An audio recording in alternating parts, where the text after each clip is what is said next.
Paper 2 Hindi इकाई 1 chapter Hindi भाषा और उसका विकास। अब इसके इंपॉर्टेंट क्वेश्चंस हैं।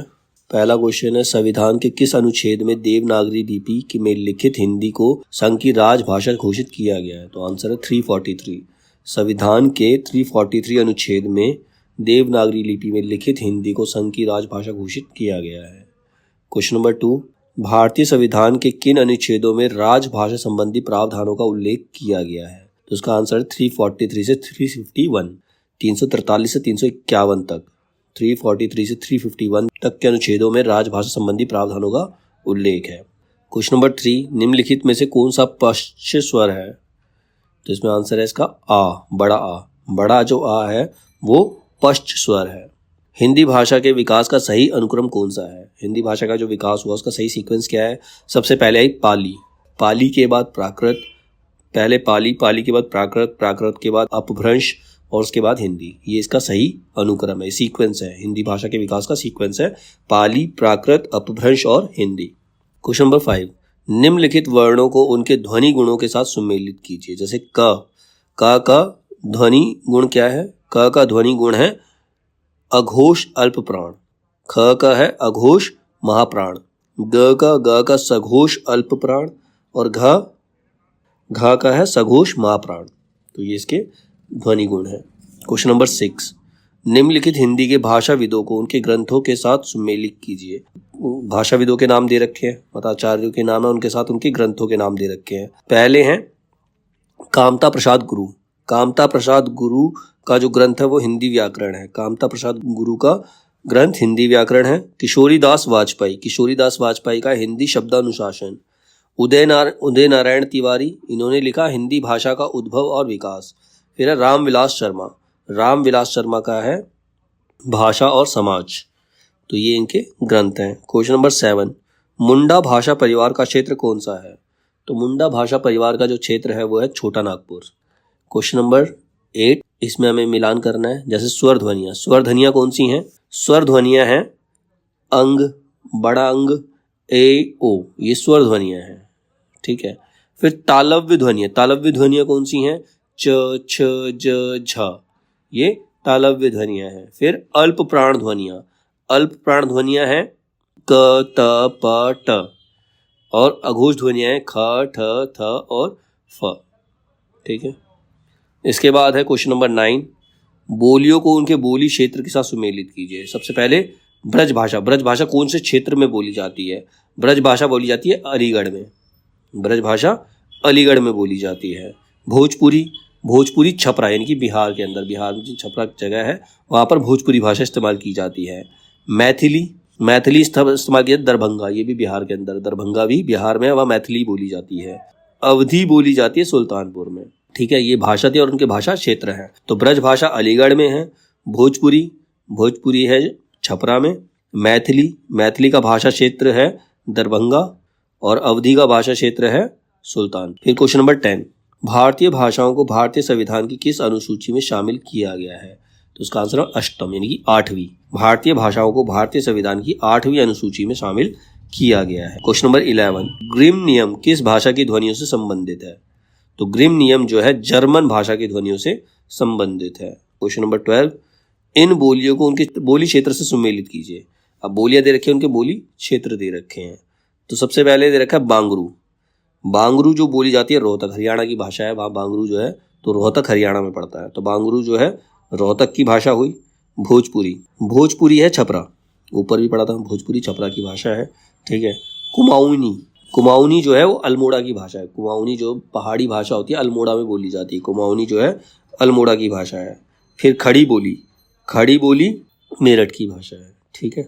क्वेश्चन नंबर 13, नागरी लिपि का विकास किस लिपि से हुआ है?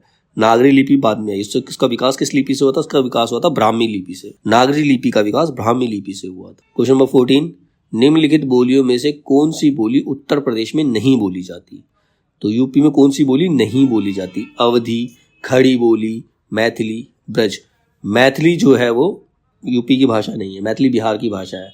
तो इसमें यही पूछा था कौन सी बोली, निम्नलिखित बोलियों में से कौन सी बोली उत्तर प्रदेश में नहीं बोली जाती? तो मैथिली नहीं बोली जाती, मैथिली जो बिहार में बोली जाती है। तो मैथिली बोली उत्तर प्रदेश में नहीं बोली जाती। क्वेश्चन नंबर 15, पुरानी हिंदी नामकरण किसने किया था? पुरानी हिंदी नामकरण किया था चंद्रधर शर्मा गुलेरी ने। पुरानी हिंदी नामकरण चंद्रधर शर्मा गुलेरी ने किया था। क्वेश्चन नंबर 16, हिंदी को राजभाषा के रूप में मान्यता कब मिली? इंपॉर्टेंट क्वेश्चन है। हिंदी को राजभाषा के रूप में मान्यता कब मिली थी? 14 सितंबर 1949 को। 14 सितंबर 1949 को हिंदी को राजभाषा के रूप में मान्यता मिली थी।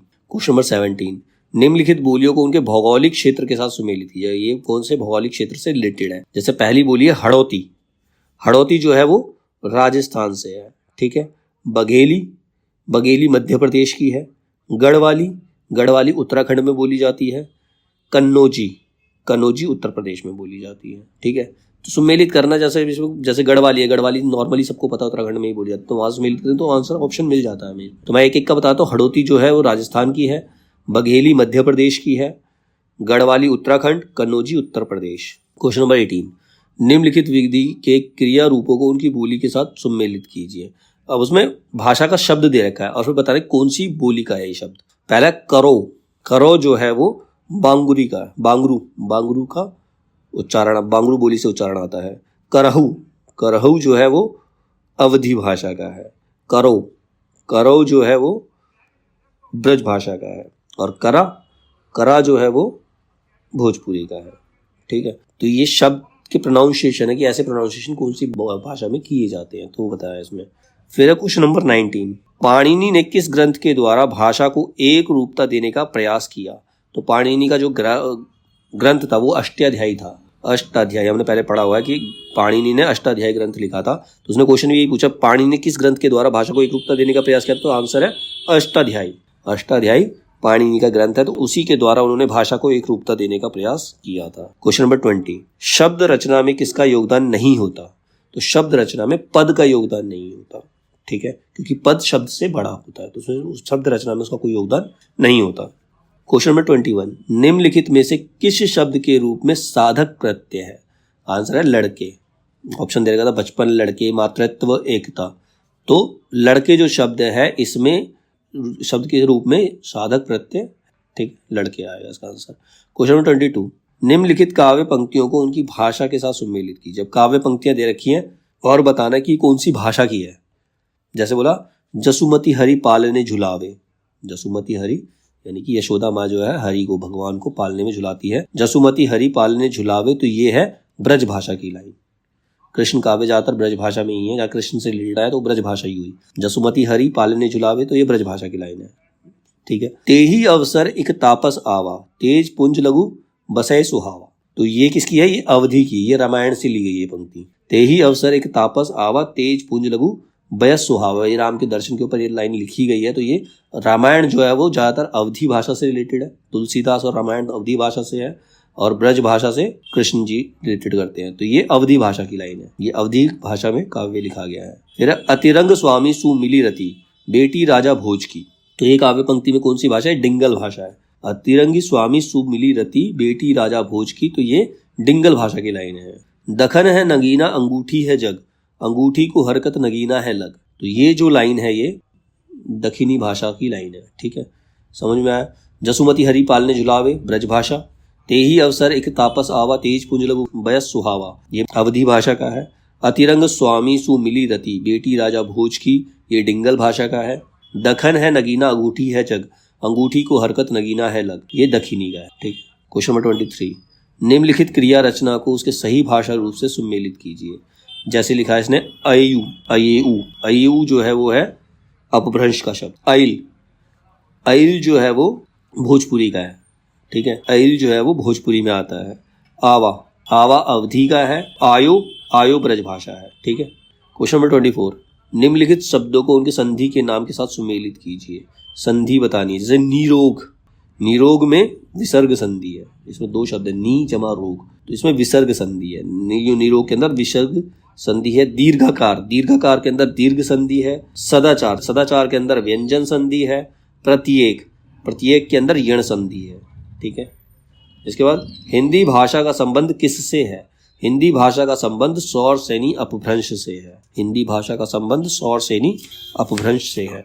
क्वेश्चन नंबर 26, भरत मुनि ने अपभ्रंश को नाम दिया है। भरत मुनि ने अपभ्रंश को क्या नाम दिया? भरत मुनि ने अपभ्रंश को देश भाषा का नाम दिया है। भरत मुनि के अकॉर्डिंग अपभ्रंश जो है वो देश भाषा है। ग्रिम नियम का संबंध किससे है? ग्रिम नियम का संबंध स्वनिम विज्ञान से है। क्वेश्चन नंबर 28, हिंदुस्तानी भाषा का रूप क्या है? हिंदुस्तानी भाषा का रूप है हिंदू उर्दू मिश्रित। इसमें हिंदी और उर्दू दोनों मिक्स है, तो हिंदुस्तानी भाषा का ये रूप है। निम्नलिखित में से ये अर्ध स्वर कौन सा है? यह जो है वो अर्ध स्वर है।